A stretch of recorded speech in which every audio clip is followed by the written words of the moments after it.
All right, let's drop the puck. The Hockey Shop, thehockeyshop.com, presenting InGoal Radio, the podcast, source for sports Langley. Check them out for everything goaltending. It is InGoal Radio, the podcast with Kevin Woodley and David Hutchison. We are ready to rock. We got a whole bunch coming our way, including stuff around training camps, our regular features, the gear segment, the parent segment. We've got the feature interview all coming on board. Looking forward to it. NHL Sense Arena stuff's happening in and around that product, which brings us our feature interview.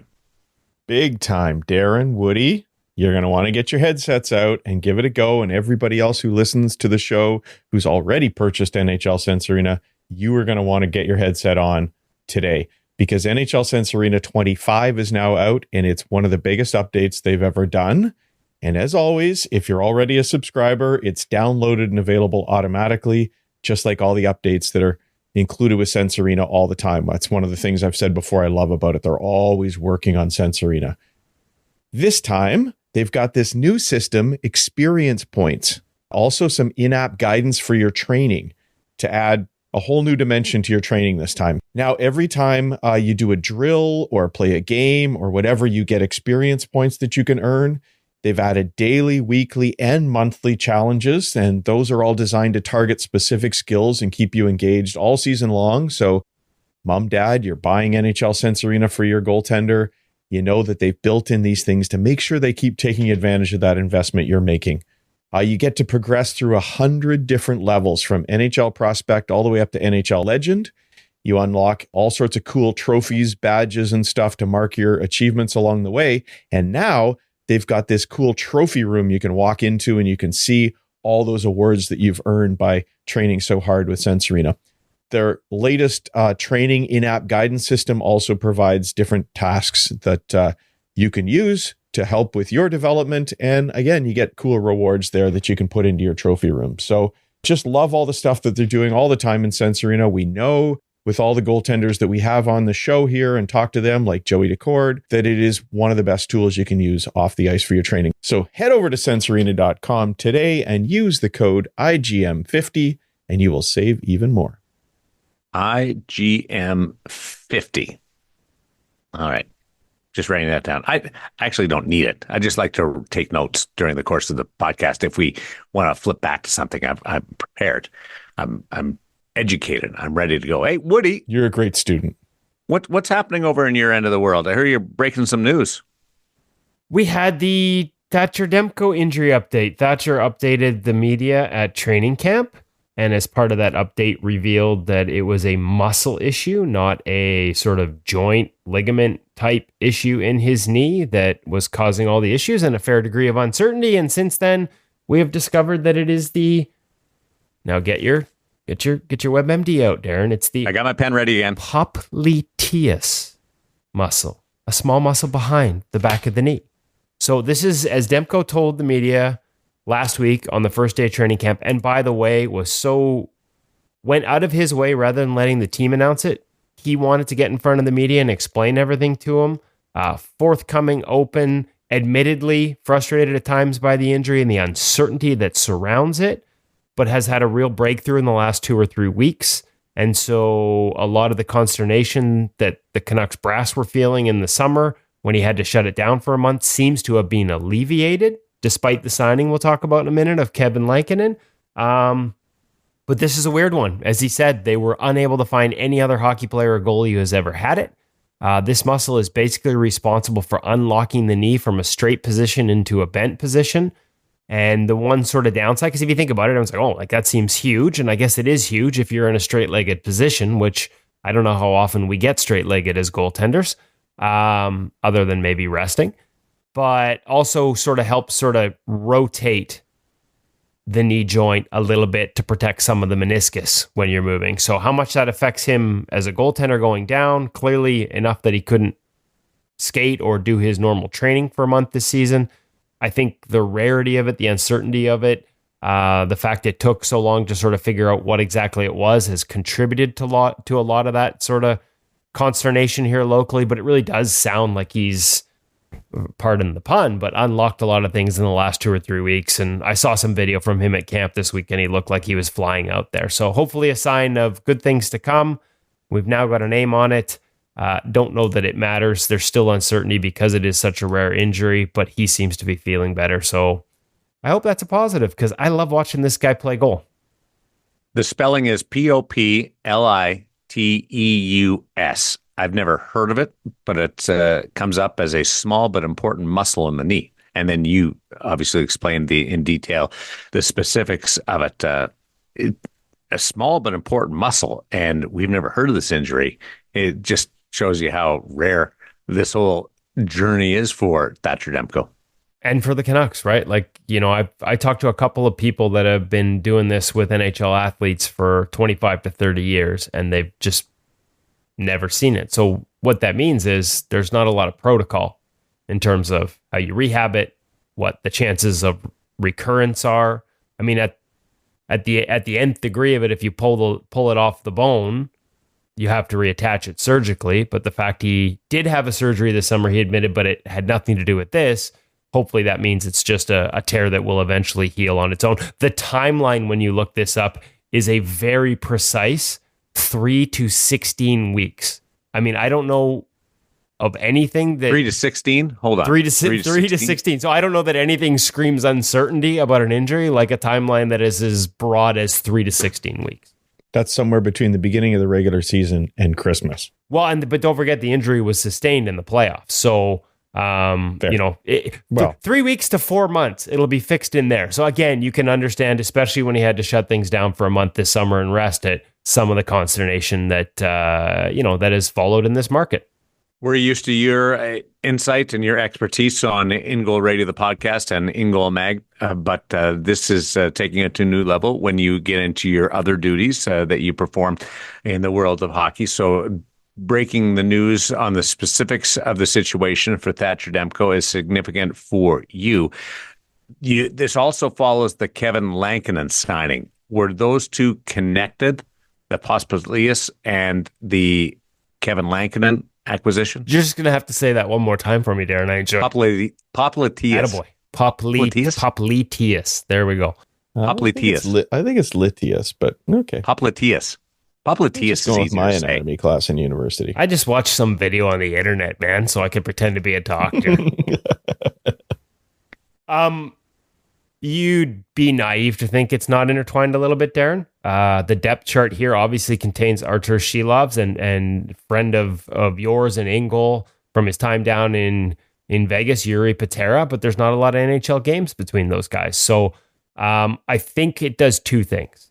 Despite the recent breakthrough, for lack of a better term, that Thatcher's experienced and how good he looked on the ice when I saw the videos from training camp, this buys him time. There is no rush to make sure that, you're through as long as you need to be.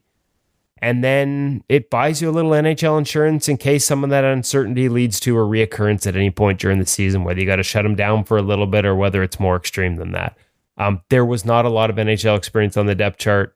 And the reality is Kevin Lankinen, frankly, should have been one of the best options. They got a little bit of a break here in that Kevin Lankinen should have been one of the first goalies signed this summer. But for whatever reason, and it sounds like maybe the contract ask, because he was making $2 million already with Nashville, might have been a little rich for what others were willing to spend in the backup market. And for that reason, he ends up available here in late September, a guy who, frankly, I would put ahead of a lot of backups around the league, at least statistically over the last couple of years. They get him on a sweetheart deal, 1 year, $875,000 in Vancouver. And I guess the big question that we'll have to see how this goes is what happens when Demko is healthy and ready to go. Artur Shilovs looked ready for the NHL last year, by all accounts is, and wants to be here, of course, everybody does, but he does not require waivers, and Kevin Lankinen does. So this could affect the depth chart all the way down to the American Hockey League this year, but obviously the Canucks need to take care of the big club, and Lankinen gives them an insurance policy. Also, one quick little addition here, Kevin Lankinen has skated with new Canucks goaltending coach Marco Terenius back in Finland off and on for the past several summers, and was on the ice with him 2 to 3 times a week this year. So there's familiarity there, and that will help the transition in terms of Marco knowing, Kevin's game and what kind of things they can maybe tweak if they see signs or areas they think they can improve, and what stuff to leave alone. So that's the situation with the Canucks. On a wider role, we've got new goaltenders in camp, new goaltenders trying different gear. Anybody catch your eye out there with some setups that we've seen in the first week of regular camp? I think we need to go full caveat on last week's podcast. Remember we talked about Joey Decord wearing the Bauer blocker with the rest of his true setup. And right. I kind of, when you asked me for other examples from last year, I kind of blew it. I didn't have them, and there were several, especially when it comes to gloves, seemed to be the most popular one. The Jonas Korpisalo wearing true gear, but back in a Vaughn glove last season. Curious to see what he's wearing this year. Maybe True's built him a glove that he feels comfortable in with the Boston Bruins, but last year, which is what we were talking about at the time, he was in a Vaughn glove. Philip Gustafson in Minnesota wearing, I believe, a true glove with an otherwise all Bauer setup. So we did have more examples last year. Scott Wedgwood, true guy, but at least last year with Dallas, I believe he was wearing a Bauer glove because and he actually explained this to me once, and I'm struggling to remember the exact details of why he liked it, something he picked up, much like Joey Decord on the blocker, from Jake Ottinger, and just liked the preference, and so he stuck with that last season with Dallas. But again, let's see what he's wearing, as the puck drops here in Nashville now that he's with the Predators.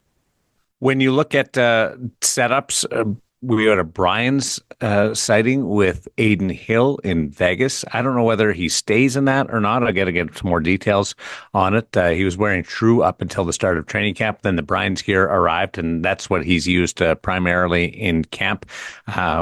So it's got the old the Heritage graphic. What's the name of the? Yeah, the Heritage graphic, kind of cool to see out there. So that's a different switch.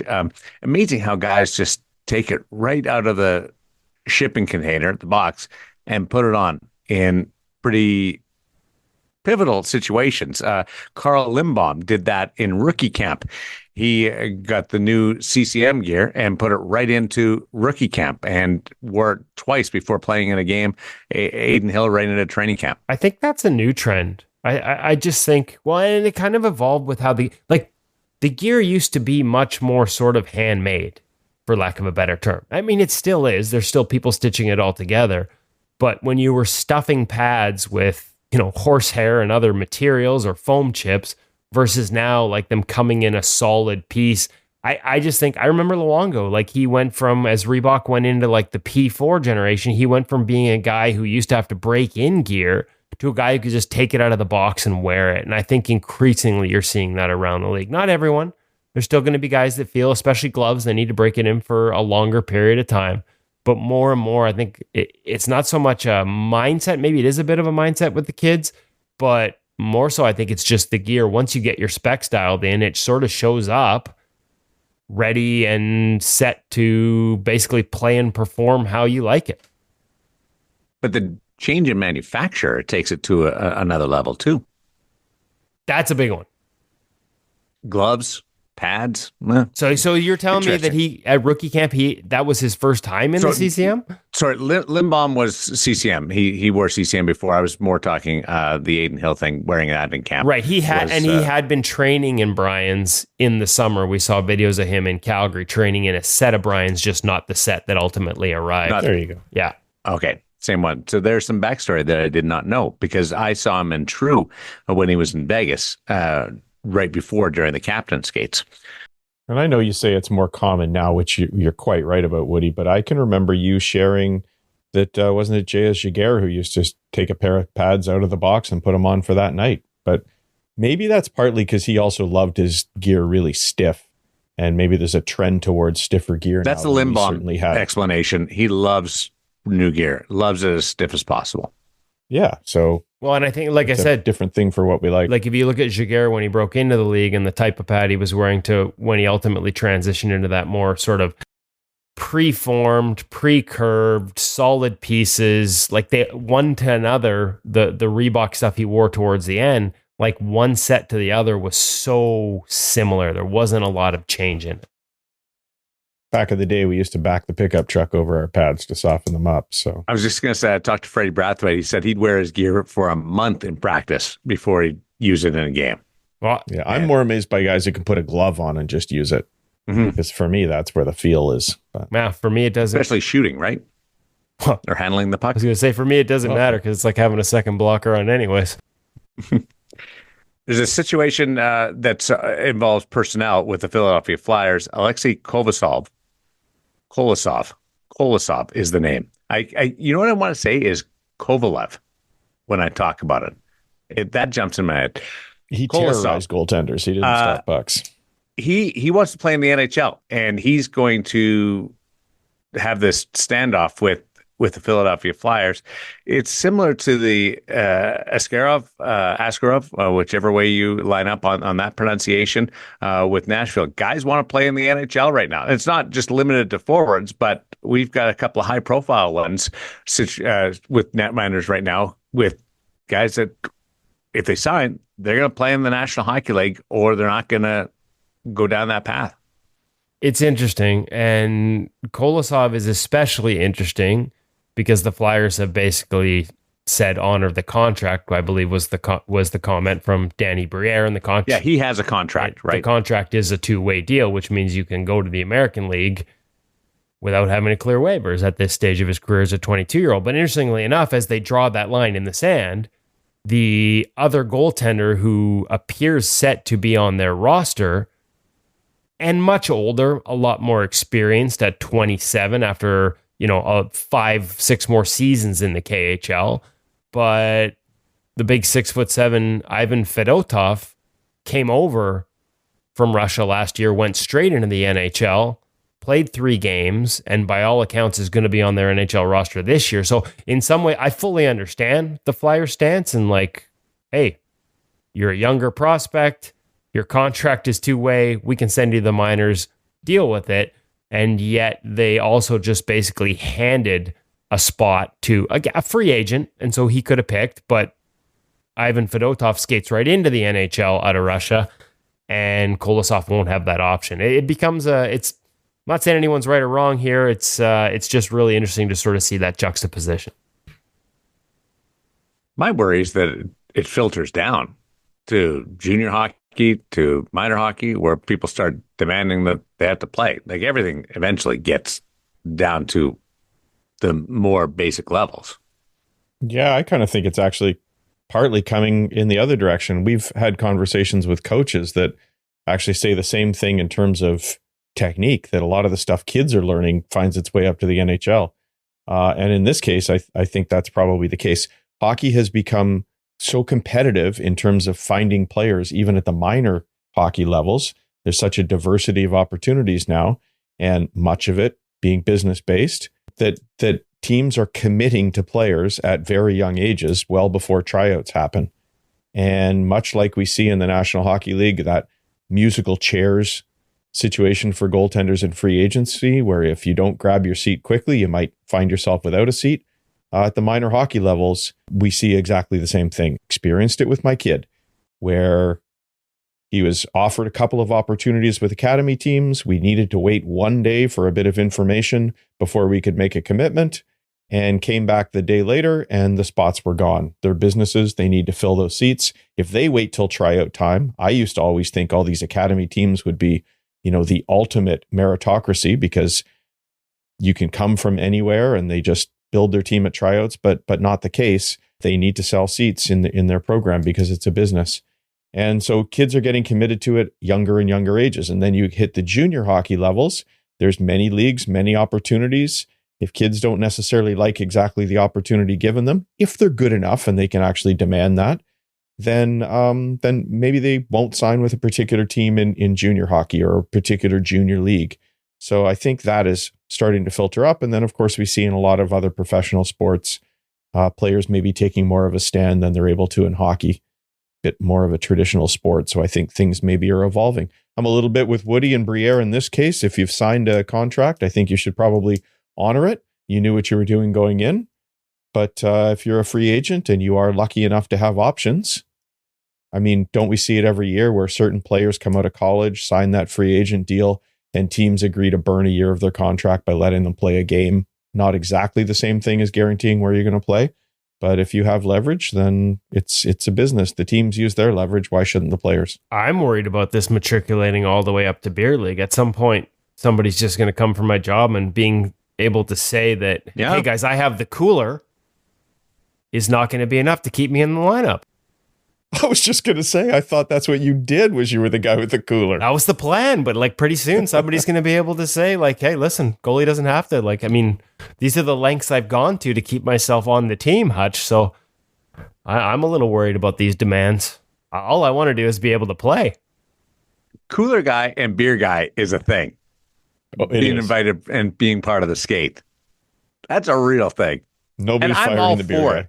I don't mind that at all, that there's a cooler guy and a beer guy. Hey, listen, when the cooler guy and the beer guy also had the team bag, ran the team, and was the goalie, I used to walk into the rink, my gear over one shoulder, sticks and pads, and then pulling a cooler with the team bag with the spare jerseys in it. And guys would be like, why are you taking all that stuff? Like, you're the goalie. You shouldn't be responsible for all that. And I would just say, this way they don't kick me out. I was going to say, they're taking advantage of you, for sure. Just wanted to give a shout out to Cooper Black, 6'8", listed 6'8", was in a preseason game for the Florida Panthers the other night. A great connection to Hutch. Yeah, hey, look, lots of young goalies getting great opportunities in preseason games now. It's fun to watch, and I did get to see Cooper. Used to billet in our house. He, I believe, was listed, you told me, in the game at 6'8". I have a mark on my kitchen wall showing him 6'9", and in the rookie games, they were saying that he's now listed at 6'10". I haven't bugged Cooper because I'm sure everybody asks about his height. But yeah, great young man, great young goaltender. One of the few people his size I've seen that uses the size to his advantage. So it's fun to see. And when I say that, often taller goaltenders play exactly the same way as maybe a smaller goaltender. And as a result, as they move, they open up more holes. Maybe they're hold their hands in the same place, but then their hands end up over the crossbar, not covering net space. And Cooper's learned to use his body in ways that I think act to his advantage. And yeah, great to see him having fun out there. Well, I, for one, hope he makes the National Hockey League sooner rather than later, because if anyone is capable of driving the average height above 6'3", and it was right on the precipice this year for the first time ever, with just one single appearance, it would be Cooper Black. When you say he uses his size to his advantage and where hand position, like how low would the hands be for somebody who's 6'10" compared to somebody who's 6 foot? Yeah, I would love to actually do that on the ice and play around with Cooper and show what the angles do. But he really does look like he's carrying his hands almost at his knees. And I remember a coach working with him once I was watching, and the coach is try to change him.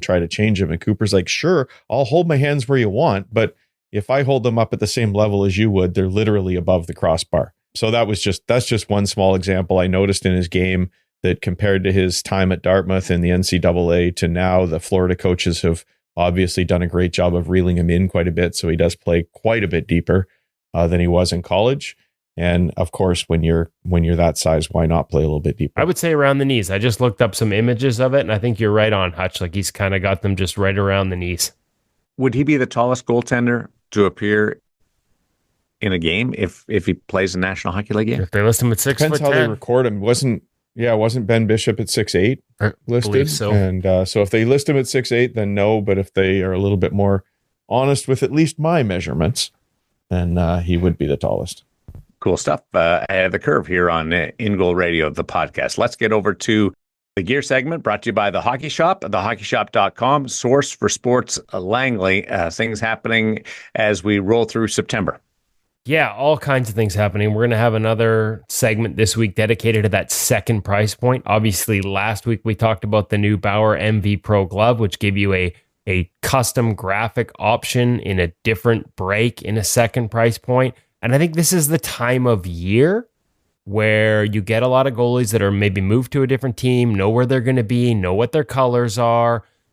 Maybe they don't need top level, or they can't wait for a top level professional, the highest end equipment or a custom order. You are going to find more options at the Hockey Shop at Source for Sports and thehockeyshop.com in terms of colorways than you will anywhere else. Now, you can just go all white. They tend to stock heavy on that, and mix in a little pad skins, which they also have there to customize your look to match your new team's colors. Or chances are good they will have something in stock either on the wall or in that back room with over 30,000 square feet of space at their new store in Langley to help you find equipment that not only suits your game and the level you play at, but also gives you a little bit of style and the colors you need for this year. So make sure you check them out. And you have any questions about what level of gear? For example, this week we're doing the CCM AXIS F9, second price point gear.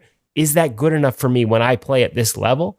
Just call Cam and the crew at the Hockey Shop. They'll be able to give you an honest answer about whether it's good enough or whether you need the higher priced pro gear, depending on where you're playing. You got questions for Cam about the level and the appropriate gear? Take video, bring it in, show him, or invite him out to watch your skate. I'd love to see Cam just showing up at random rinks in around the Lower Mainland, gauging appropriate gear for your level. I would invite him out to one of my. I should invite him out to my skate so we could just sit. Yes. He could just sit at the glass and laugh and be like, "You don't need the good stuff." Can you imagine the next gear segment when the two of them get chirping over Woody's game? That would be outstanding. Hey, listen, I've watched Cam play narrowest butterfly ever. He makes Jaguar look athletic. But he can play, right?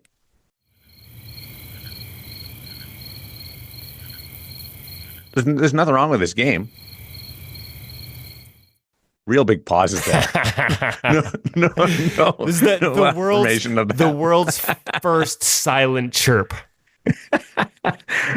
InGoal Radio, the podcast presenting the gear segment, brought to you by thehockeyshop.com, source for sports Langley. Let's send it over to Cam and Woody discussing the CCM AXIS F9.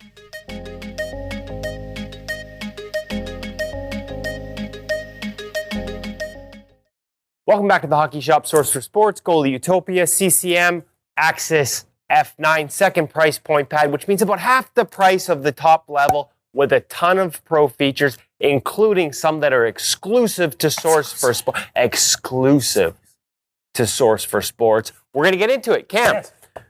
What do we got in front of us? What do we have in front of us? Yeah. CCM second price point in the XF. AXIS F9. Say that a couple times fast. Source exclusive leg pads. Starting off with some of the features of the leg pads, some of the pro features that get brought down to that mid-level pad itself. Speed channel. Start with that first. We talked about this a couple weeks ago with the CCM XF and XF Pro pads. No more? Speed skin. But faster with the speed channel. A little bit of a gap. They did a lot of testing. This is the material. This is the stiffness. This is the space that reduces the friction that will allow you to slide the fastest. The Flat Gen Pro, finding out that again was the most consistent. Also slid better than Weave. Yes, which is a little surprising. Yes, exactly. So the stability that speed channel provides, as well as that hard surface, you can even hear it. That's what's giving you that stability and that slideability down when you're in your butterfly. And you get it in the second price point. What else you get in the second price point that's similar to Pro? Okay, so that same style of the knee, so their version of that integrated knee, so giving you, again, that more stability when you do drive down and drop down in the butterfly. Get you to the ice pad. Get you to the ice faster. Exactly. Moving on to the back pad. Same DRS system, their direct rotation system, adjustable on the inside of the knee by removing the Velcro off the side. Quick motion strap, 2.0, so it's a little bit more adjustable. We have that ability to tighten up or loosen it up as required. Open style leg channel. Why do we have an open style leg channel, Because Cam? it's a stiff pad. But stiff pad from the boot up, pretty flexible down low. Look at how flexible that boot is. So it would probably sound a little less flexible if you weren't grunting as you did that, but it's a good point. Flexible! Anything on the post, anything crouching over in a reverse VH situation, even a VH situation, allowing that pad to flex forward and not just shoot up your leg because of that softer boot. Soft boot, stiff pad from there on up. What makes it Source exclusive? A part of this So just a regular CCM elastics that we've seen before in the past, especially on like E-Flex pads themselves. Again, that elasticity that we get there in particular. If we move on to the front of the pad, we also see that we have that knee break below the knee. So exclusive on the Source exclusive pads, and that's in both senior and intermediate. Okay, so the senior intermediate with the single break, what does that do to the pad? We talked about it being a stiff pad. Give it a little bit Gives more it a little flex. bit. Still stiff, Yes, but a little exactly. less. So as soon as that breaks in a little bit more, again, we're going to have a bit more curvature to your butterfly in particular. But the pad itself is very rigid. This is going to stay a stiff pad over its life for sure. Nobody's particular about my butterfly cam. What about the gloves? So continuing with exclusive colorways, and again, pro features that are kind of dropped down.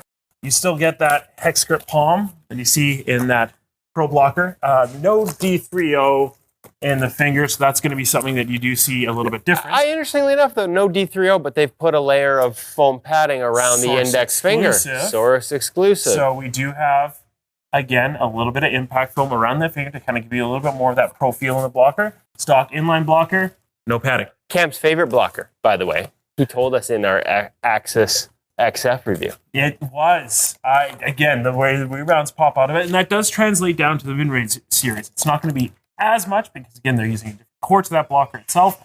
However, in terms of that consistency of punch and balance overall, I did find that AXIS blocker to be one of the best. Glove. Okay. $5.91 makes its return. Different, though. We have index finger stall, pinky stall. You get that closure out of the box. We've kind of talked about this glove a little bit before. Again, what's different? You're not seeing that exact same materials. You're not seeing D3O in the palm or anything like that. But I see some exclusive things. Skate lace pocket. Skate lace pocket is a double T stalker exclusive. Double T is stock. But the skate lace pocket is exclusive. Correct. If you want to learn more, 604-589-8299 or 1-800-567-7790. You can check us out at thehockeyshop.com, where we've got all of the fancy colorways up that we have available. Any questions, ask Cam about what's different between this, what level maybe this translates to, where you can get away with using this, where you maybe need a pro level gear, whether you need to mix and match. Find the pads will extend a lot further. Sometimes you get to a higher level, you want a little more protection in the glove. Cam and his crew will answer all those questions for you here at The Hockey Shop, or hit them up by email at thehockeyshop.com.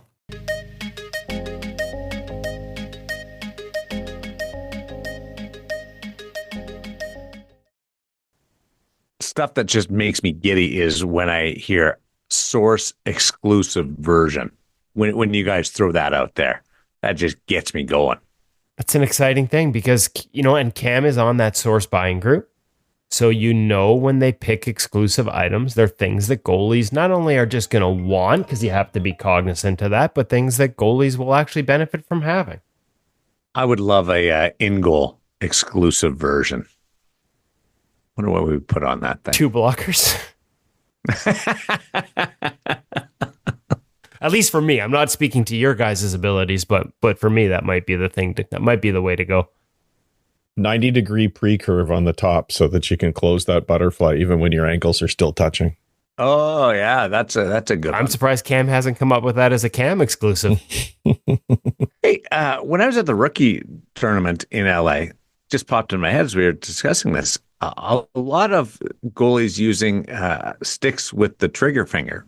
Really? Kind of, yeah, a lot of them. And I can't remember exactly which brands and whether they were done themselves or whether they were manufactured, because there are a couple of versions, but that was very noticeable. Ooh, Darren, you got to pull out the phone and start snapping pictures and talking to guys. Woody's talked to me about this, and I'm trying to get better. And it was right in front of me, and I didn't do it. I was more observing, going, wow. Okay, but it was more than one goaltender. Well, that's at a rookie camp, so you got young guys coming up. Like, listen, the reality is pro sign goalies can get custom patterns for the most part. They can get access to things like this and have them built so they don't have to cut it out themselves. But I am very curious. I would be curious to know what brand it was, because we've seen Bauer now is part of their custom program. You can order a trigger finger, like you and I can order a trigger finger. And I wonder, as that becomes something that kids can do without having to get the hacksaw out on their own and order, does it become something as more and more of them try we see more and more of as they graduate up to pro. That becomes part of their spec because they've had an opportunity to try it where maybe some previous generations it wasn't as readily available. Just look at the bob and the steep shoulders that we've had on the podcast and how many goalies are switching to a steep shoulder paddle now. And again, I think part of that is Bob creating that awareness and the uniqueness of his stick and the brilliance he plays with, but also it becoming more and more common at the lower levels. So the goalies try it and be like, hey, wow, I really do like this as an option and I'm going to stick with it. Maybe we'll see that with trigger grips as well. And I'll get better at documenting it and being able to follow through with a little more detail other than I saw a bunch of guys using it, which is... Hey, we'll take that. It's a start. It's a little bit of progress. Let's get into our Stop It Goaltending You, the app parent segment. Where are you going this week and what's happening over at Stop It Goaltending You, the app? I'll take the first part. Daily primers on personal integrity this week.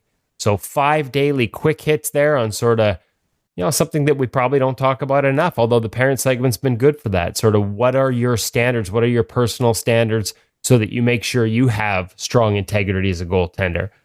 They've got a really nice quick video on a glove, not just a break-in method, but something that one of the prep goalies that works out at Stop It, Chase Anderson, shared, using a rubber band to sort of help maintain your pocket so that it's always an easy closure. We've seen these various techniques in terms of getting a glove broken in. Well, he does it on the regular even after he's got it broken in. So he walks you through that in a quick hit 2-3 minute video. And then in the deep dive, Goalie IQ, 20 minutes on a couple of Stop It Goaltending students who are now in the National Hockey League or were in the National Hockey League last year. Joey Decord and Devin Cooley. A game they went head-to-head late in the season. Cooley then with San Jose. Decord obviously still with Seattle and with Seattle last year. Just breaking down some of the plays and some of the systems they use when they play the game. Kind of like taking our pro reads and having an independent person walk you through some of the highlights. So it's a great 20-minute video. There's lots of little takeaways in there. And of course, all of that is available at the Stop It Goaltending You, the app. And when you subscribe to Stop It Goaltending You, the app, you also get a free subscription to InGoal Magazine and all of our content at InGoalMag.com. Hutch, as our dad, as our parents, you've got a very timely conversation this week. Yeah, I usually just pick up on questions that I'm either seeing or getting directly. If you do have any questions, send them to parents@ingoalmag.com and we'll be happy to try and tackle them together here. One that has come up a number of times in the last couple of weeks, parents who are frustrated because they don't see their kid getting any goalie-specific coaching on the ice. And of course, team practices are set up so much more for players than they are for goaltenders. We all know that. So they asked the question, my child isn't getting any goalie coaching. Should I speak to the coach? Ooh, that's a tough one. It's a very common question, obviously, as we said at this time of year, because people are settling into new teams, new situations. Parents are, in many cases, have worked really hard to get their kids these opportunities with teams. They can be quite expensive at times. And then you watch the practice and maybe you're not seeing what you would like to see for your kids. And the problem seems to be getting worse, even though Hockey Canada and USA Hockey and other national bodies are trying lots of things to help and make more goalie coaching available. So I wanted to look at the question, guys, in a couple of different ways, if that's okay. One is, how are you feeling as a parent compared to how your child feels and your influence on your child? First, from the perspective of your child, we want them to be resilient and we want them to learn to control the controllables, as we say. So please don't share your frustration with them. If they bring it up, that's one thing, but we don't need to put our own personal anxiety onto our kids. They might be perfectly happy with what's happening. And if they aren't, then help them look at things maybe in a more positive way. What can they do about it? So a few suggestions that you as a parent or your child could work on together. Some things that I've said to goaltenders on the ice when I've been a goalie coach out there before. One common issue with practices, the reps are just coming too fast. Flow drills, and it's shot. And all you're really doing as a goaltender is surviving. And I'll take a kid and I'll just say, look, There's no way you can handle every one of these perfectly. You know that, I know that. Let's focus on every other shot, doing your absolute best to, whether it's follow a rebound, track a puck, whatever. If the other ones go in, let's not worry about it. Or maybe there's certain players on the team that you know are a real challenge for you. When they come down, you're just going to give it that little bit of extra attention.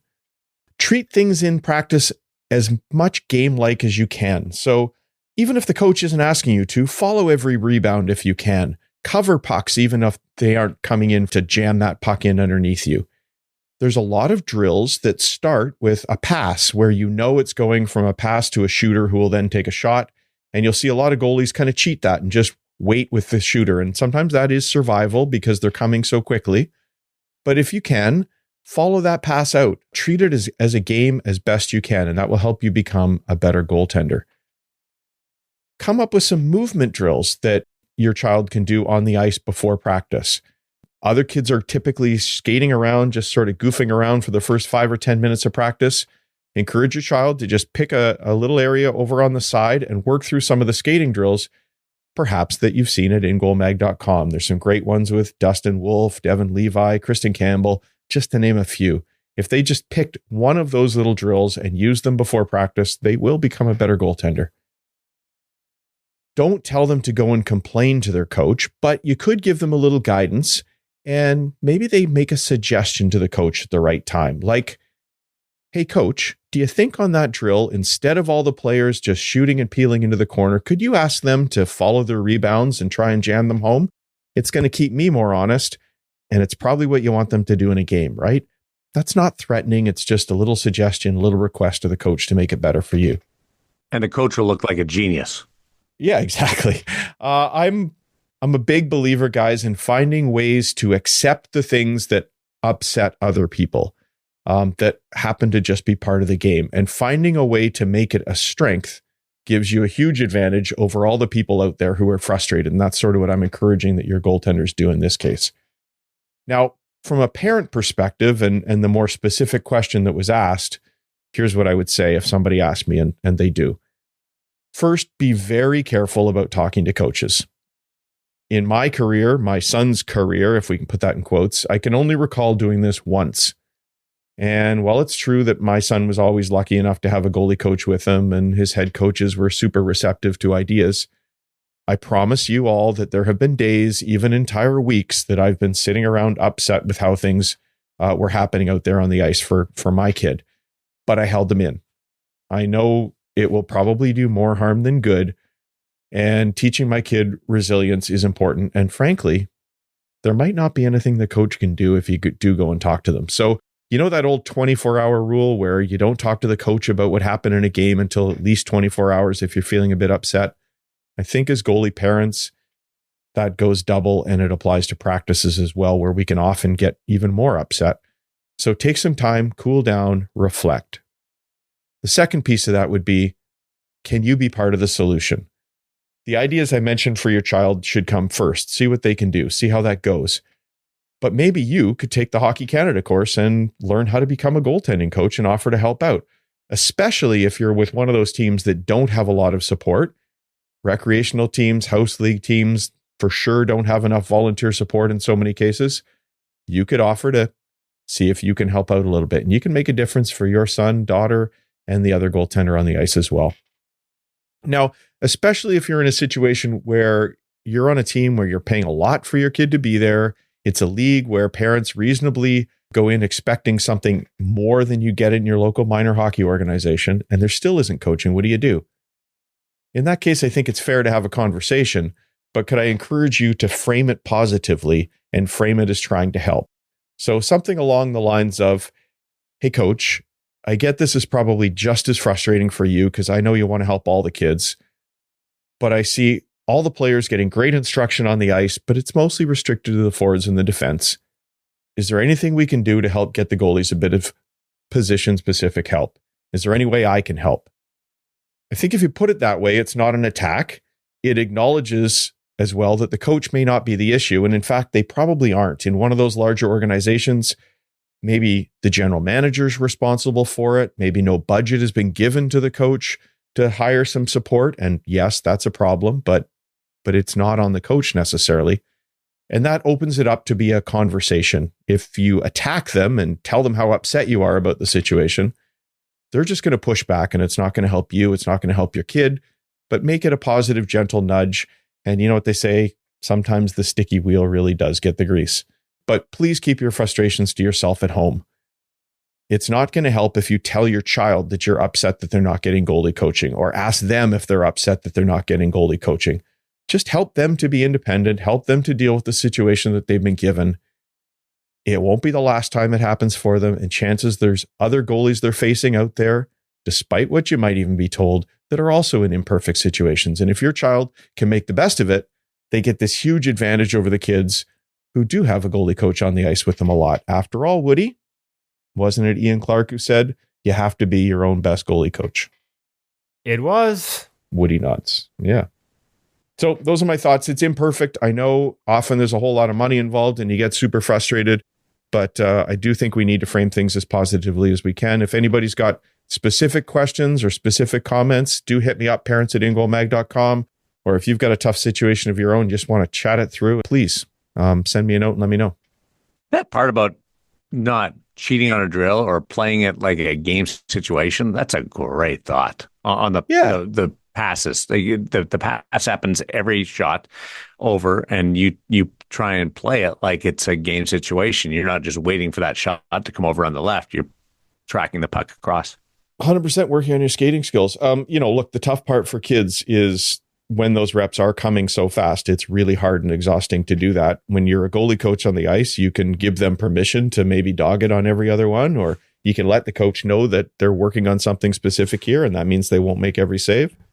But if you can open up a positive conversation with coaches, then over time, you'll be able to share some of those thoughts too, I think. All this positivity has my head ready to explode. Believe me, Woody, I told you, I steam away at home too sometimes, but it only works if catch more flies with honey, don't they say? So you're going to adopt some of this into your men's league warm-up, Woody? Not a chance. No? I appreciate it. It's all exceptional, but it's pretty clear there's no goalie coaching in men's league. It's also pretty clear the guy's shooting on you in warm-up. You can't. Those are things that are hard to change, Darren. I've accepted it, as Hutch would tell me. I've just accepted my fate, and I try and make the most of it, although I did almost go full-out snap show last week when a guy showed up for the first time and decided to stick handle all the way till about 2 or 3 feet in front of the net in warm-ups, and then 4 in a row by my ear. Now, keep in mind that I'm on my knees at this point, and from that range, off my ear is off the glass. Like, you're not hitting the net from there, butts. You're just ripping it off the glass, but you're putting it close enough. And then he did it in a game, and he missed so bad, and I was just like, skated to the bench. I'm like, see? At least I knew he wasn't going to hit the net from there, but he did that in warm-ups, and guys were just like, oh, I probably would have broken a stick on him. I do not suggest that parents have their kids do this, but I'll tell you what I did in beer league. If they wrung them off my head more than once, or if the guy came in and stick handled till 1 foot in front of me, I just skated out of the net. And the guy who was doing it, I'd be skating out of the net as he was getting a foot away before he could even take his shot. I'm like, if you're not going to play this right, I'm not either. See you, boys. Warm-up's over. Yeah, I was... You guys want to work on their breakaways. Yeah. You guys want to work on their dekes, their moves. But that's the thing. He wasn't In even... the right situation, He wasn't even deacon. but- He just kept stick handling in tight, and then he got to like 2-3 feet in front of the net and basically put it like off the top of the glass over the net right by my ear like 4 times in a row, and he couldn't quite understand why I was done with him. And chances are it's the second shot of the warm-up before you've even moved anywhere too, right? So come on, boys. Yeah. Gotta have the rants, Darren. You gotta have the rants. See, I was all peace, love, and zen after Hutch's brilliant parent segment. Now you got me all fired up. Woody I just proved to you I go snaptastic too. That's outstanding. The NHL Sense Arena feature interview this week features Cam Johnson. What a story this man is, from a major college at UND to the ECHL, where he is dominant. Dominant to the tune of 3 straight ECHL Kelly Cup titles. The king of the coast, they call him, Cam Johnson. And this is a fun one, guys. I don't want to give it all away, but let's just tease it with this. Is the team that signed him out of North Dakota, after where he also won a national championship, by the way, was one called the New Jersey Devils, and one of Marty Berdeur's former teammates and playing partners with New Jersey actually told Cam that he reminded him of Martin Brodeur. So make sure you sort of tune in for the whole interview to get the specifics on that. But I quickly got to give a shout out to the guy that helped make this interview happen. Cam has had an incredibly busy summer. He did sign with Springfield in the American Hockey League, though it will likely be back in the ECHL with Florida, because as you'll hear in the interview, that's where he ultimately wants to be and enjoys things the most. But welcomed his first child, a baby girl, moved, 3 straight short summers with Cup championship wins. And don't forget, the Kelly Cup goes as long as the Stanley Cup. So it's late into the summer for 3 straight years. Tough to track down, but thanks to Shane McCoy for making it happen. He does pre-scouts on goaltenders and system breakdowns right up to the NHL. Does them for teams in the ECHL and the AHL and the NHL. He's kind of one of those guys behind the scenes that you don't often hear about, but he's doing a lot of the key work to help teams win championships, including 3 in a row in Florida and a couple in a row with the Hershey Bears. Shane McCoy Hockey is where you can find him, and he played a big role in helping us. He lives where the Everblades are in Naples, Florida, and helped us set up this interview with Cam. And I'm so glad he did, because as you're going to hear, Cam is the definition of a beauty, and it was a fun interview to do. And I think everybody's going to love listening to it. It's the feature interview brought to you by NHL Sense Arena on InGoal Radio, the podcast. Enjoy.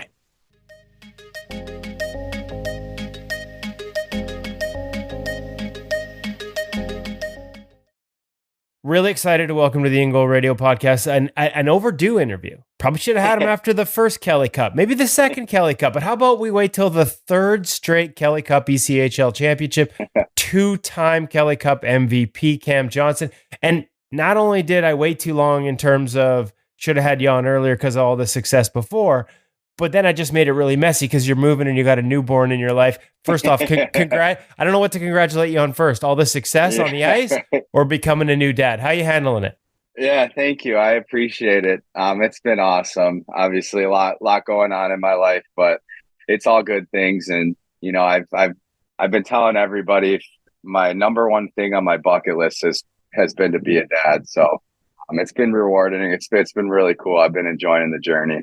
Okay, so we talked a little bit before we hit record here, the similarities between learning to be all the lessons as a goalie and all the lessons as a new parent. Yep. We see goalies succeed in all kinds of other walks of life, right? Professionally and in the business world and in every. Are there lessons you can take from the patience and all the things you have to be good at the position into the early stages of parenting? Yeah, it takes a lot to be a goalie. You got to be laser focused. Obviously, you got to have good patience, and you can't get too upset about things. And those 3 things have really been carrying me as a dad so far. It's kind of a lot of sleepless nights, and sometimes she'll be crying full belly, just changed her diaper. It's like what's going on, and you figure out maybe I didn't get a good burp out of her, or she wanted to be held and I set her down to go back to sleep. So it's a lot of trial and error, but as you progress, you kind of learn more, and it's similar to goaltending. As you put in your time and you work at things, you get better at it. So day by day, I've been getting better every day. And it's funny because gear and equipment is such a big part of our lives as goaltender, and learning how to wear it and how to put it on. You probably never heard of a swaddle before this, had you? No, it's so funny too. When we were in the hospital, like I couldn't figure out the swaddles. I'd try and do it, and an hour later she'd have her hands out of it and be kicking around. I'm like, getting so frustrated. And every time the nurses would come in there, I'm like, all right, can you teach me how to swaddle? And finally, I found one nurse. She's like, here, I'll teach you a little trick of the trade that they don't usually tell you. And she taught me a good way of how to do it. So now I'm a professional swaddler, but it kind of kicks me in my butt sometimes. My old lady will wake me up in the middle of the night like, hey, I need you to swaddle her. Like, come on, you can't do it. So, no, it's been good. But yeah, the swaddle is very interesting. It's cool once you learn how to do it and the technique. It works. Puts them right to sleep. There you go. It is so important. There's a lot of young goalies right now listening going, what are these guys talking about? So yeah, right. Yeah, exactly. Let's switch from swaddling technique to goalie technique. Big question, but I mean, as you get through 3 straight championships. Like, how's your game evolved? You're 30. You've been at this for a while. First at Nodak, and then as a pro with a couple organizations. Congratulations on the Springfield contract in the A as well. But Yeah, appreciate that. How's the game evolved? Like, where's your understanding of the game and what it takes to have success when the games matter the most? Yeah, it's, I always say goaltending is a huge, huge mental position. And I've kind of I pride myself on my ability to be strong mentally because, there's a lot of things that happen that are out of your control or, things you can't really get upset or put too much thought into. So I'd say as I've gotten older, I've gotten, a more dialed in mindset, I guess, about how to, control with the pro schedule, like the games and, sometimes a little lack of sleep, you got road trips or whatever. So I've been, priding myself on my ability to be strong mentally through everything. And especially now since we've won a few times, like these teams are always gunning for us every year. And, we've had a lot of success the past few years. I can't take all that credit. I've had some really good teams, but obviously, as you guys know, it always starts from the net out. So you got to have a good goalie and you got to play good defensively. So kudos to the teams I've played on. I've had a great group of guys and, we've had some good success the past few years. When you talk about mentally and sort of having to, there are things you can't control, does that become more important? Like, I know we're heading into a new season, but to reflect back on playoffs and maybe a lesson other goalies can take into big moments and big games, does it become more important in a playoff run just because of the length of it and the ups and downs that inherently come with it? Yeah, it's the season after the season. So sometimes the seasons are a grind too, and you're kind of beat up. And, once you get to the playoffs, it's a brand new season. So you find that little extra kick of energy or whatever you need. So here in Florida, we kind of pride ourselves too. Like we have a full-time GM, which a lot of ECHL teams don't have. Our coach, he doesn't like losing. And I always tell people, I'm like, we lose, like 3-4 games in a row, we're going to have some guys that are going to be shipped out of there. So it's, we hold ourselves to a high standard here, and they do a good job getting the guys that, that want to be here, that want to play.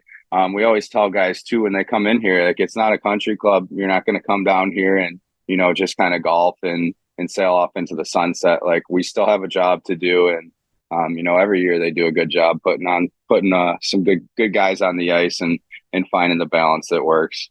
Part of that too, at, different levels, like I know goalie coaches, not common in the ECHL or haven't been maybe until recent years, and not everybody has one. Where are you at? I know they had one in the past. I'm not sure if they still do, but having that support, how important has that been at different stages of your career? Because as you said, like the position, like being a new parent, it constantly evolves. Yeah. Oh yeah. Yeah. So we've had a couple goalie coaches actually in my time here. We had a full-time guy, I've been here for now 5 going on 6 years, I think it is. I always get those mixed up. It's either, 6, 5, I think, going on 6 years. My first couple of years, we had a full-time goalie coach here. He was great. It was awesome. He lived here locally. He was, getting into goaltending or goalie coaching. And then he ended up getting a gig in Germany, I want to say. Josh Robinson is his name. Yep. He was great. Robo. But anyways, Robo. Yep. So, my past couple of years, we had Jesse Calicky here. He was our assistant coach, but he played in like the SPHL, I want to say. So he kind of had an understanding of goaltending, and it's nice too because practices, as some of you listeners know, get a little out of hand sometimes for goalies. So, having a goalie on the staff who can say like, hey, this one's going to kind of kick their butt, it always helps. And then the past couple of years, we've had Anthony Peters. We had him last year, was his first year, but he had just retired, and he was a longtime goalie. His brother is a goalie coach. He is the Ottawa Senators goalie coach, yeah, Justin Peters. Yeah, I believe for the Ottawa Senators. So we had him last year. So I've been very blessed with my time here. I know a lot of times ECHL teams, if they have an NHL contracted goalie, maybe they'll have, their goalie prospect guy come down once a month or, every few weeks, whatever it is. So we've been very blessed here to have kind of a full-time goalie coach, especially with Petey, like knowing the position, understanding, and obviously like he's ran goalie coach camps and whatever for as long as he's been playing the game. So we've been very fortunate down here having different goalie coaches. And then for me, it's like giving me a couple different perspectives. Like Robo, super technical. Jesse Calicky was super laid back. Like, what do you need? What can I do for you? And then Petey's like kind of a little balance of both. Like, all right, there takes some, technical things that you can, or and you do well. And then, let's build that. Let's work on other things. So I've had a nice balance of goalie coaches literally all over the spectrum. So it's been good down here. I was going to ask, like, different voices in a short period of time. That can be for a lot of guys when they change teams. You're getting it with the same team. Advice for other goalies. It sounds like you've managed it well, but sometimes that isn't easy to go from one voice to another. How do you, is there any advice you can pass along on how your approach might help others? Yeah, I always tell guys it's what you need. It's what you're good at. Even guys, like I do a little bit of coaching here and there, and it's like sharpening. What would the saying be? Like being able to use different tools in your toolbox. Like everybody's got an understanding of the position. Everybody, kind of does their things their certain ways. But I always say, take a little bit, whatever works for you from one guy, like hold on to that. And there's sometimes I disagree with coaches, and it is what it is. Like I'm not always right. They're not always right. It's whatever works for you. Like every goalie's different. We all play the game differently. We all think the game a little bit differently. So I always say whatever is working for you, like take advantage of that. So, talking to a few different coaches, like take a little from him, take a little from the other one, take a little from that one. So you just kind of take a little bit at a time from different coaches and kind of piece that all together and what works for you. And I guess the key to tools in the tools box is being open to at least trying new ones.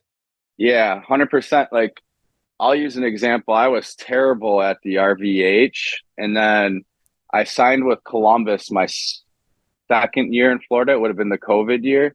And Manny Legacy was the goalie coach there at the time, which was really cool for me. I'm a Detroit guy, so I used to watch him growing up. And I remember when I signed and I went down there, like we did one drill, the one RVH drill, my first skate there. He's like, oh man, he's like, we're going to just work and work and work at that. And, it's what we did. We just pounded out the RVH every day. And now I'm feeling super comfortable in the RVH. I use it all the time. I used to kind of be just a normal VH guy, just drop the one leg and pop my glove up. But now, like, I still do the normal VH. I do the RVH. So I, added that RVH to my toolbox, and it's really helped my game out a lot, actually.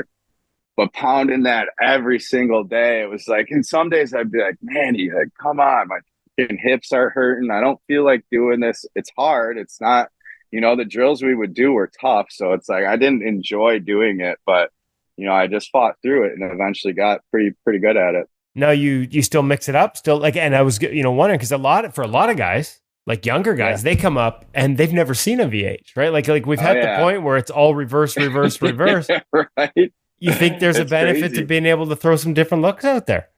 Yeah, I actually do, because, when you drop into the RVH, like the only little window, if you have a good seal, like there's a little window still over your shoulder. You got to kind of stick your head there or whatever. So like I find the VH on my glove side, especially, like I'll kind of bait guys into that little hole, and then I'll stick my glove in there and they just shoot right into my glove. So there's times where that works. Obviously in the blocker side, you can't really do that. So I kind of use the RVH more on my blocker side. Glove side, I switch it up, but even the blocker, I'll use the VH if I have to. But it's all kind of situational, like where's the threats, where's the puck at? Are they coming, towards me around the goal? Are they whatever, different situations. So different situations call for different save selections. And, it's just helped me being able to kind of understand each thing and understand, where my holes are or where they can see net. That's another thing that I've spent a lot of time on. It's just kind of like awareness in your net, what you're giving up, what the shooter can see, and kind of going from there. Okay, I want to actually pull on that thread, but first, when you talk about save selection, I guess one part of that is, as you mentioned, the reads, all the different elements into whether, for example, whether you choose a reverse or a standard old school VH. Patience is probably another one. I don't know your game intimately, but talking to some people that have watched it, it sounds like patience is a big part. Yeah. Patience is huge. Like for me, I always try to react to what they're doing. And, a lot of times I kind of like to bait guys into what I know. Like I know what they're coming. I know what their options are. So I'll kind of bait them into like where I want them to shoot. And it works down here a lot. I know when I was up in the NHL, like I would get sniped a little bit more. And, you just kind of learn as you progress what guys are seeing, where guys are shooting, and guys are getting really good now. Like they'll pick that little spot over your shoulder, no problem. If you get dropped down into that RVH too quickly, like they'll snipe there. So, it's just kind of been trial and error throughout the years, but I've gotten a pretty good understanding about, where I'm at in my net and what guys are kind of looking at, what options they have. I loved the way you said understanding where they can see net. But walk me through that process, because even when we watch video, quite often of ourselves as goalies, it's sort of bird's eye view. Are there any, what ways have you sort of learned to understand what shooters see? Are you using video in drills? Are you talking to shooters? How do you go through that process? It seems like a good one. Yeah. So like a lot of guys, I know a lot of guys like video, and I think video is really good. Like for me, I don't necessarily enjoy watching video because, you can go down and you can break down a lot of different things, and you could have did it this way, you could have did it that way, you could have did this way. Like I'll watch the goals like more than anything. Saves or whatever. For me, it's like I want to know why I got scored on. So a lot of times I'll go through like with Petey. Petey's great about Anthony Peters, my assistant coach here. He's kind of great about whatever you need. I think like it was his first year out of playing last year, so it was kind of feel out process for him, and he didn't want to say, hey, this is what I think, this is what you should do, yada yada yada. We would just go through, we'd watch the goals, he'd be like, all right, what were you thinking here? And then kind of just talking back and forth with him, you get a little understanding. Okay, this is what I was thinking here, this is what happened, like how did we get from point A to point B, and then how next time can I be more ready for this situation? So a lot of trial and error. I do watch video. I'm not huge on video personally for me, but it is a good tool to use and to learn about how you played things different. But like for me, I watch the goal when I'm in the game. I'll watch it up on the big screen, like how did I get scored on, what happened, boom, see what happened, and it's like, all right, I never want to see it again. So that's how I kind of do it. I'm a little bit different than other guys. I'm a little bit old school now. These new school goalies are like, video, and certain technical things, especially on the ice, like whatever they have their stuff they're doing. I'm like, I just want to stop the puck, and if I stop the puck, then I'm doing my job. You may just to go back to the understanding what you're presenting and what shooters can see. Yeah. So how do you without the video side, then how do you figure that out? For me, it's I've been in the game for a long enough time now. I consider myself an old guy. Sometimes guys are like, oh, you're not even that old, whatever. But I've been playing for long enough. I kind of understand, and I got a lot of good buddies on my team down here. So when they score on me or whatever in practice, I'll tell them like, where did you see? What are you seeing from there? And guys will work back and forth with me. If I'm getting scored on blocker a lot, then I usually after practice, I'll grab a few guys like, all right, let's go through, my blocker side. I want you to come off the dot and just shoot blocker. Like tell me. So I kind of get that, repetitive feel. And once you kind of feel it, it's like, all right, now I see, where I was missing or if I was off my angle a little bit. So it's like, for me, I do a lot of, drills or whatever, trial and error, feel it out. How does it feel? If I'm getting scored on blocker a lot, then I'll take some time after practice, grab a couple guys and just rip it at my blocker. Or I'll, do whatever it is, whatever I'm struggling with. I always, grab a couple guys and let's feel it out till I get that. I'm a feel guy.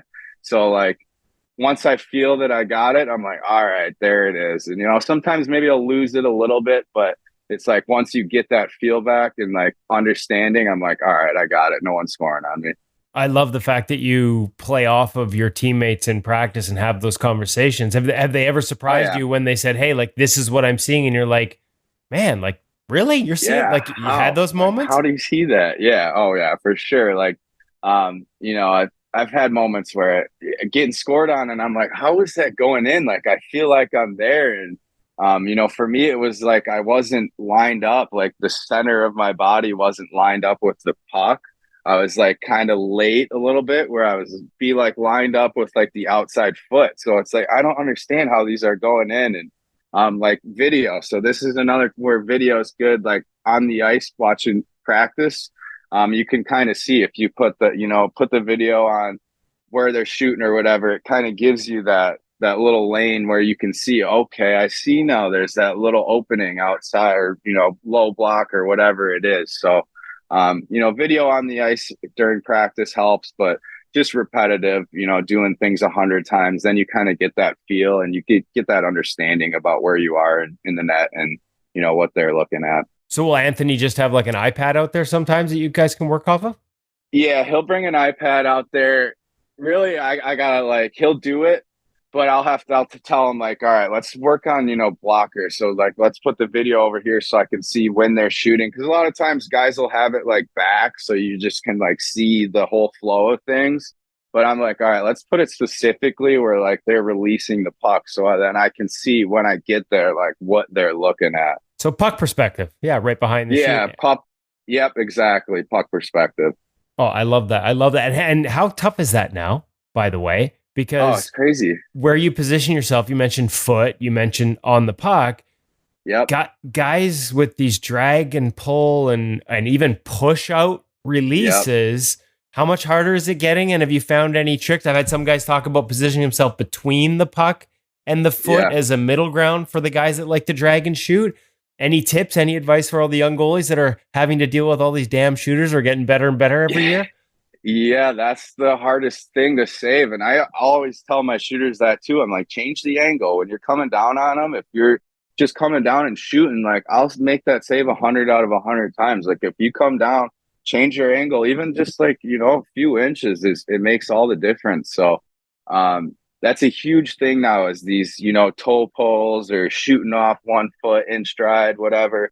So what I've done to develop, my game with that is I almost like I bait guys into it. So I'm like a little late getting there, but like I get there on time when I need to. But like when they're pulling, I'll give them that little half second, and then I kind of shift into the save. Or, if they're shooting glove, I'll kind of bait them glove, and then just kind of throw the wall up there, and get a piece of it, whatever. So I like to bait guys. That's my little trick of the trade. I'll kind of see they're coming, and I know what I'm giving up. I know what they're looking at, whatever their options are, and then it's like, all right, I want this guy to shoot gloves, so I'll kind of bait him, be a little bit slower, and then as he's pulling, that's when I'll cover up that area. So that's how I do it. I love it. I like to bait guys into it. Yeah.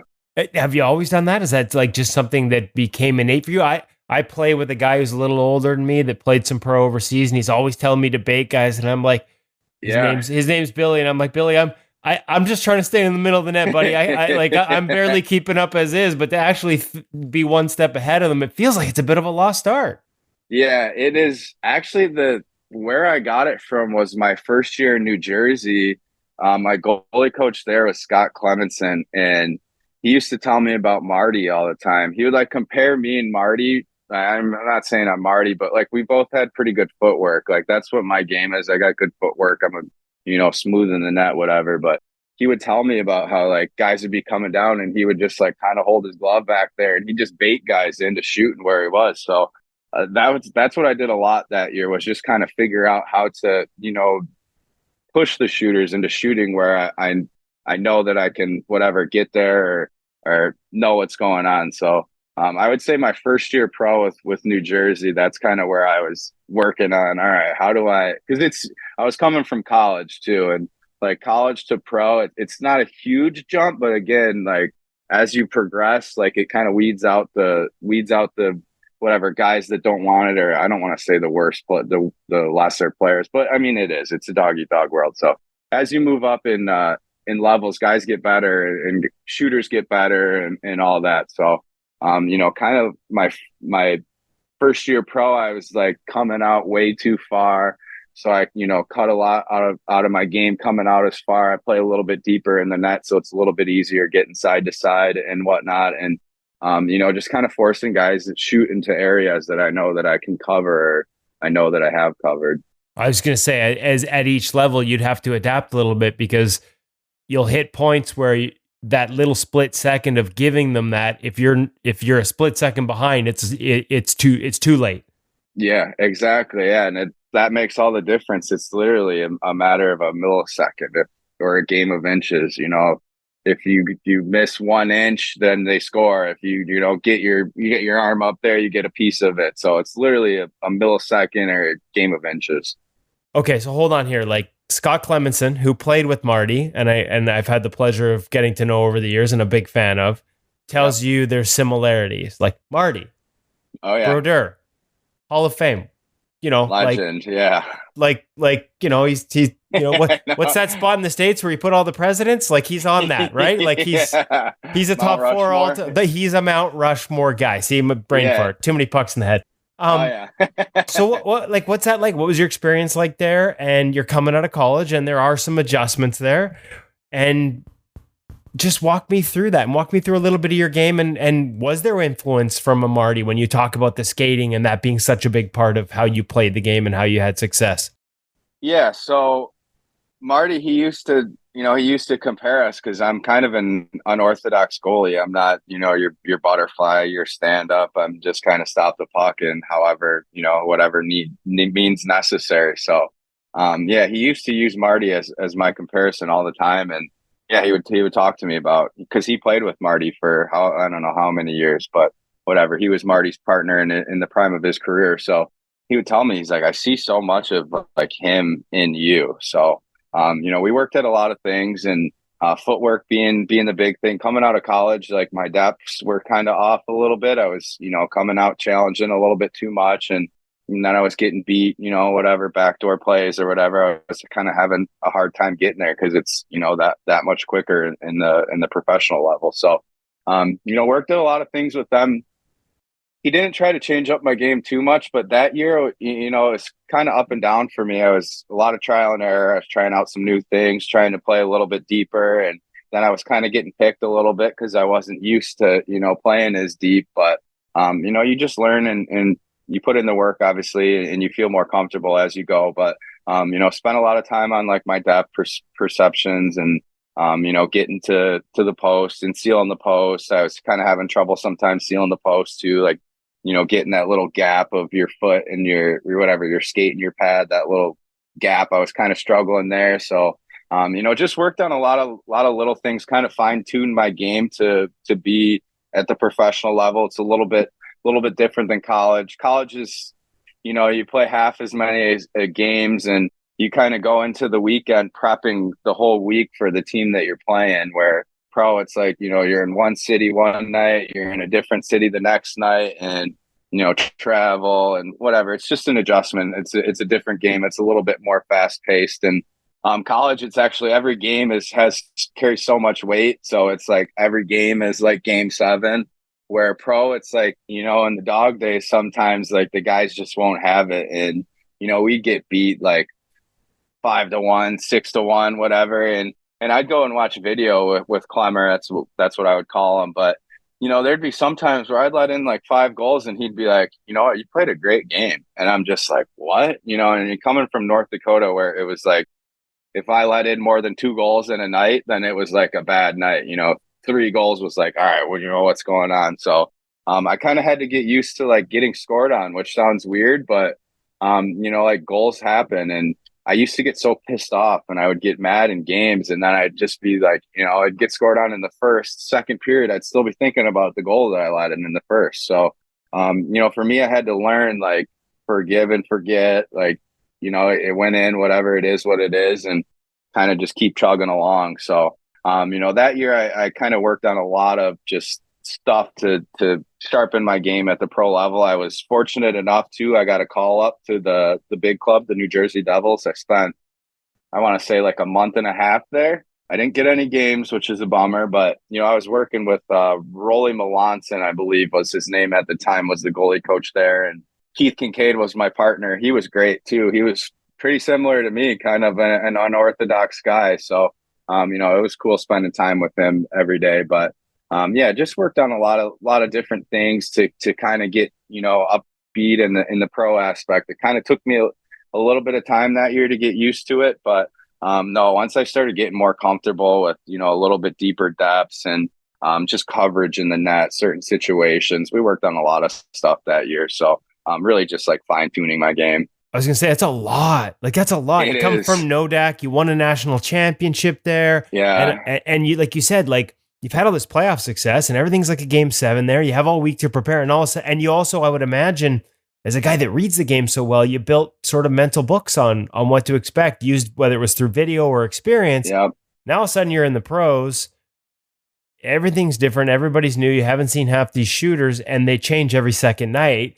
And you're trying to change your game. Like, it just feels like you had a lot going on that first year. Yeah, my first year was definitely my toughest year.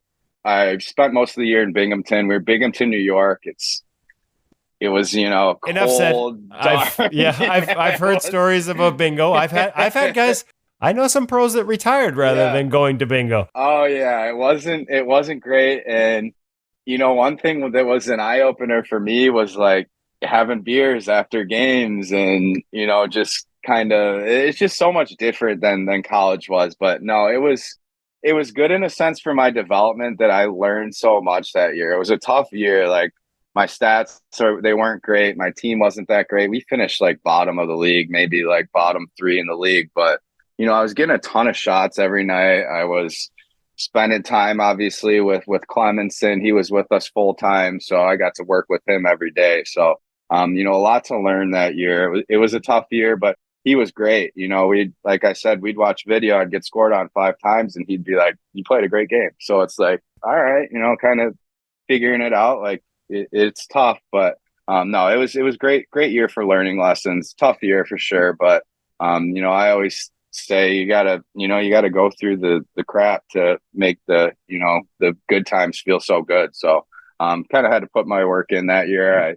In that year I struggled with, I had this like stomach anxiety. I couldn't figure out, I was puking in games. Like, I'd come off TV timeout, I'd have to skate to the bench quick and puke real quick and get back in there and then try and play while I feeling like I'm going to puke. So, I was dealing with a bunch of different stuff that year, but trial and error. I got a good amount of games. I played like 30 some games, which is half the season. And that's a lot for first year goalie. And Mackenzie Blackwood was my partner that year. So he's obviously, everybody knows who he is. He's in the NHL now. So, it was great. I worked with different guys. I had Eddie Lack down there for a little bit. Corey Schneider was down there. He was kind of going through his hip and his head troubles, whatever he was going through with. So I got a lot of time with a lot of different partners, and I had some good coaches that were very supportive of what I was going through and helping me work through things. You talked about some of the influences, some of the guys that helped you at different points with different things.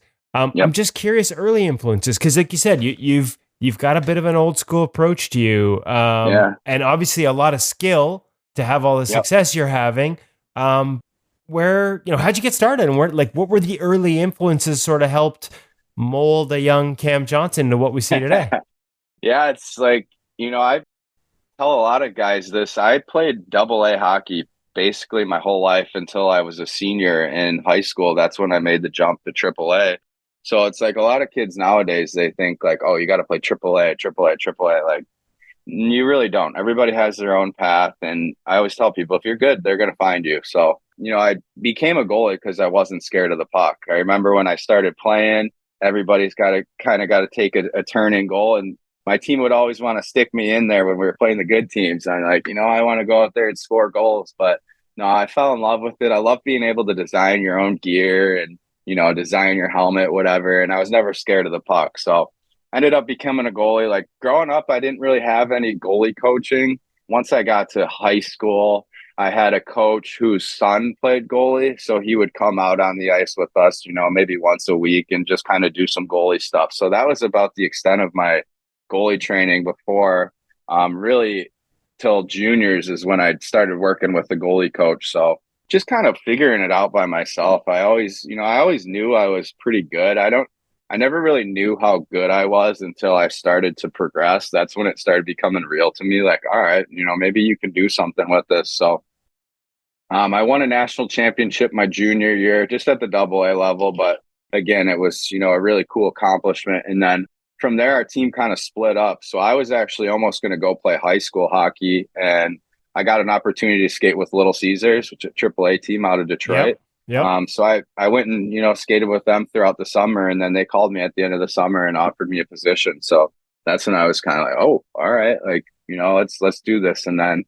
spent my year with Little Caesars. And then after that year, I got invited to a bunch of USHL camps, probably like 10, 15 camps, but some of those are like money makers. They'll invite everybody and anyone to those. So you'll go to a camp, they'll have like 6 teams of guys. So it's like, you're kind of looking at the writing on the wall. But no, I ended up making the Green Bay Gamblers as a free agent too. I wasn't drafted anywhere, and their drafted goalie came to camp, and I actually beat him out of camp. So I made the Gamblers. And then the Fall Classic, which is like the beginning of the year showcase, we played the Fargo Force, and I actually tried out for Fargo. They invited me back to their like 40-man camp, it was called. Yeah. But then I went to Green Bay's camp, and they offered me a final roster spot. So obviously I had to take the final roster spot, but played against Fargo in that preseason thing and shut them out. So literally before we got back to Green Bay, I was on the bus. I got called up and I got traded to Fargo. So this was all new to me too. I was like, coming AA, AAA, then USHL. I'm like, what the hell is this? Like now I'm getting traded from Green Bay to Fargo, North Dakota. I'd never been to Fargo. I'd never heard anything about it, but I ended up being huge for my career. Like I went down there. We had some good teams. I was there for a year and a half, but my first year there, we went all the way to the finals, and my head coach at the time there was John Marks, he's a UND legend. He was like the first round pick I think they had that went to out of UND. So I know he gave them a call, and after my first year is when I ended up committing to North Dakota. So it was quite a big jump. Like literally, I went from AA my junior year, AAA my senior year, first year out of school, played in the USHL, and committed to North Dakota after that. So it was kind of a whirlwind, but as I started to progress, and obviously once North Dakota came knocking, that's when I kind of realized, like, all right, I might be up to something here. So that's my little journey. You've had all the success in Florida. Signed with Springfield this year. Will you start with them? Like, walk me and how much have you chased opportunities at the next level? Has that been all you do is win, man? So I'm trying to figure out why at times there hasn't been. Do you think it's the unorthodox thing, the fact that it looks a little different? Or is it just everybody in the AA is on an NHL contract at this point? That's the big thing. And like, I had 2 years with Columbus, and right. I spent the whole year on the taxi squad, and then I got COVID right at the end of the year. And I think they would have given me a game too. And I'm like, that could have, rerouted my career, but I didn't end up getting a game. I got COVID at the end of the year, so I was sick the last 2 weeks, which I didn't even feel sick. COVID pissed me off. But anyways, I didn't end up getting a game with them. And then they re-signed me the next year. So I had another opportunity, but just never really, cracked into the NHL. I've been up there. I obviously spent the whole year there on the taxi squad. And, after that, it was just like, I've always loved Florida so much. Like I love my life in Florida. Like, there's life outside of hockey. Like you got to be happy. You got to enjoy. And I think that's why I've done so well down here, and why we've had so much success. Like I love playing here. The fans are awesome. Everything we have, it's unbelievable. So, like for me now at my stage in the career, like I was signed with Charlotte the past 2 years too. I think I only got like one game with them, but I didn't even really want to go up that bad. So it's not like it's something that, I was really pushing for, like getting in my agents here, getting there here. I'd like to get up there. It's just it's been nice to be on AHL deals, because then I make a little bit more money down here. And it actually helps out our team too against the salary cap, because the ECHL, you have like, I don't know what the salary cap maybe is, like a $30,000 salary cap you got to stay under every weekend. So when you're on an AHL deal, you don't affect that very much. But whereas if I was just on an ECHL deal, I'd probably go, 1,100, 1,200 against the cap rather than like 500, I think an AHL deal is. So, I've just kind of been like, I guess, a reserve goalie for Charlotte. And then I think that's probably how it'll be this year in Springfield, probably pretty similar. And, I know there's guys that are in the, higher levels that I'm confident that my game's just as good, if not better. But like for me, I'm kind of done, I would say, chasing it. I don't know if that's a good way of putting it, but like I said, I just enjoy my life down here so much that it's like I don't even want to go anywhere. I'm 30 years old now. I just, just had a baby, just bought a house down here. So hopefully they'll just keep me down here and I won't have to go up there too much. But again, I told them, I'm like, if you guys need me, and I always, would tell my coaches, like, if, I get called up and they give me a shot, like, I'm not going to not play good. So we'll see this year what happens. But no, the past few years, I've had a nice situation where I've, made a little bit more money, but I've been down here. It sounds like you really appreciate like that, like you said, that there is more, and that like that grind of chasing and getting bounced around and the uncertainty that comes with, and like you said, knowing your game and knowing it stands up, but then sometimes it doesn't matter, right? People make different decisions for different reasons. Like not making yourself a slave to that seems like a pretty sort of mentally smart way to go. Yeah, it was like, my 1 year with Columbus and Cleveland, like they wanted me to go to Kalamazoo because they were affiliated with Kalamazoo. Like first year I was in, I was taxi squad, so I was third goalie the whole year. It was like I was a shooter tutor. I was on the ice for like freaking 3 hours a day. I remember watching all the practices here, and obviously just the Canadian division, but like that taxi squad was out there and insane. Little bit of goalie work, but almost all the rest was just put a target on your chest. Literally. And like Manny Legacy, my goalie coach, he used to come up to me and he would just like, like turn on your Iron Man shield. Like, here we go now, and just, but yeah, I'd be on the ice early. I'd go out with the taxi squad guys. Then the NHL goalies would come out. I'd do the NHL goalie skate. Then I'd go on the ice for the NHL practice. I'd do the NHL practice. And then after the NHL practice, the taxi squad guys would come out. So it was like, every day. And then after that, I'd get off the ice, go jump on the bike, do a workout, whatever. So it was a lot of work, which, it was hard, but I learned a lot and I enjoyed it. I had a great group of guys there. Columbus, we kind of struggled a little bit, but no, my second year I was, same thing. I went to Columbus's camp. They actually sent me down. I showed up to camp. I was like 13% body fat and I left Columbus at like 12.2. And, we had a tough year the year before. So they fired Tortorella.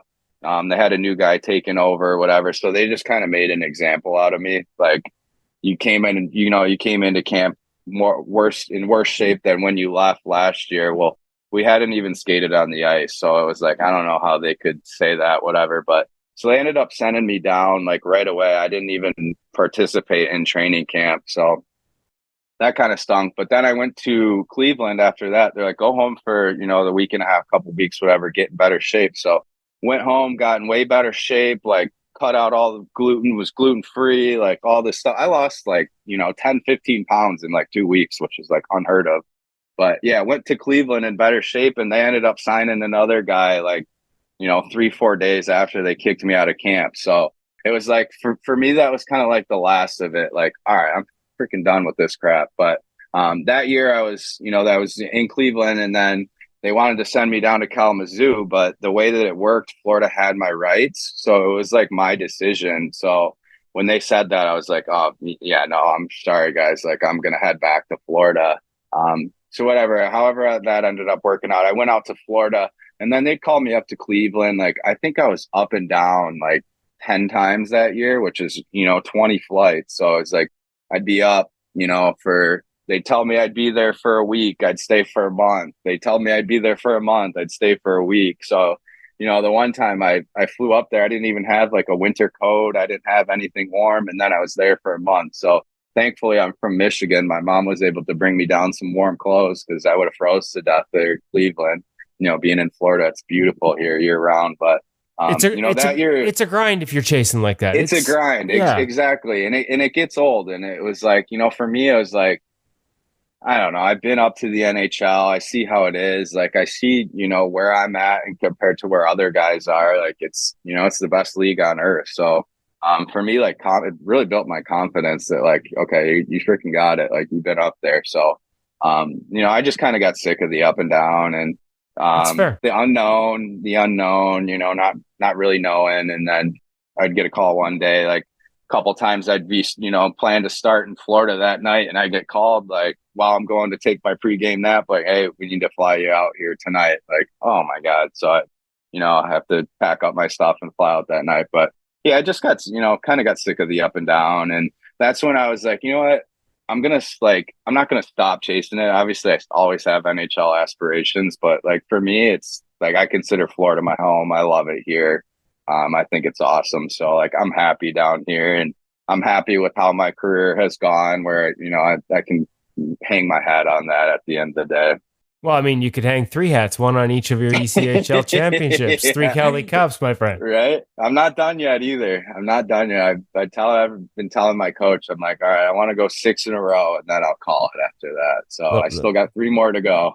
Someone told me King of the Coast is the nickname. So the Michael Jordan of the ECHL, just need 6. Yeah, exactly. And I actually had MJ on my bucket this year. The MJ picture of him winning his 3rd championship, and he had the 3 fingers. I got that on one side of my helmet, so I kind of called it before we did it. Before you did it, that's even. Yeah. I was gonna say this year would be cool. Last year is like Nostradamus and confident, impressive. I like it. Yeah, I got a crown on my helmet, and I had MJ with the 3, so I'm kind of an arrogant helmet, but. I tell myself, I'm like, and I'm not cocky, I'm confident. It's like I kind of tread that line where I'm not arrogant, but I have a ton of confidence. And especially being down here too, it's easy to have a ton of confidence. Well, and it sounds like you said, the organization takes care of you. They treat things awesome. Professionally. They've got resources in place. And yeah, I mean, why wouldn't you want to be in a place where you feel really good about yourself and your game? Yeah, it's I tell everybody, like, look at the weather out here. It's beautiful. You leave the rink every day in board shorts and flip flops, and what are we doing today? Are we going to the beach? Are we going golfing? It's like my first year from Binghamton where it was cold and we didn't see the sun at all. I remember calling my agent after that. I'm like, screw this, like send me to the best place, the warmest place, the coolest place to play. And I ended up signing my 2nd year with Milwaukee, the Admirals, and then they were affiliated with Florida at the time. So that's I knew I kind of was, locking myself into Florida, which that was the other thing too. Like coming off my first year, I was on an NHL deal, like, pretty highly touted out of college. And then my 2nd year, like the best that I could find was like a backup, technically on the depth chart, like a number 6 spot within an organization. I'm like, it changes this is crazy. Fast. Yeah. It changes. Exactly. It changes fast. And even when I came into Florida too, my partner was Ken Appleby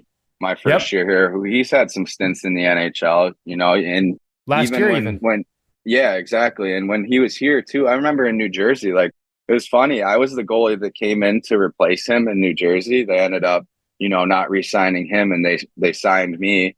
And then we ended up being partners in Florida. So we were kind of like the New Jersey rejects. But I remember coming in here too, like I wasn't gifted games, I'm like, they were riding him at the start of the year. And I love Apple. He was such a beauty, such a great partner. But, I'm competitive. I want to play every single game. So I remember he got called up, and then I got to start like, I don't even know, like probably 10 games in a row, and just went on a heater and kind of gained the respect of everybody after that. Because, I was playing good, but I wasn't like the starter. He'd probably play like, it depended. He'd play like 2, I'd play 1. He'd play 2, I'd play 1. So it was frustrating. But, as you go through all that crap, it's just like, you got to be ready for when your opportunity comes then, because there's so few and far between. So, I always just used to be like locked in, like, all right, like freaking give me my chance. Because when I go in, I'm not coming out. So eventually got my chance, and the rest is history. You've made the most of it, my friend. Well, Cam, this has been fun, really fun. Yep. I think I have to definitely going to have to schedule a part 2 Yeah, 100%. after we make it 4 in a row. Yep. Just so many great little lessons and takeaways in here for kids, including about what the grind is and what it's like. And there comes a point where finding someplace you're happy maybe matters a little more than the chase. So yeah, exactly. thank you so much for sharing those lessons. It's sincerely appreciated, and I can't wait to keep in touch and keep following along. Yeah, 100%. I appreciate you having me on. And to all you young goalies, like everybody's got their own path, and everybody does stuff their way. So do what works for you and work hard while you're doing it. Love it. Great advice. Thanks again. Yeah, thanks for having me.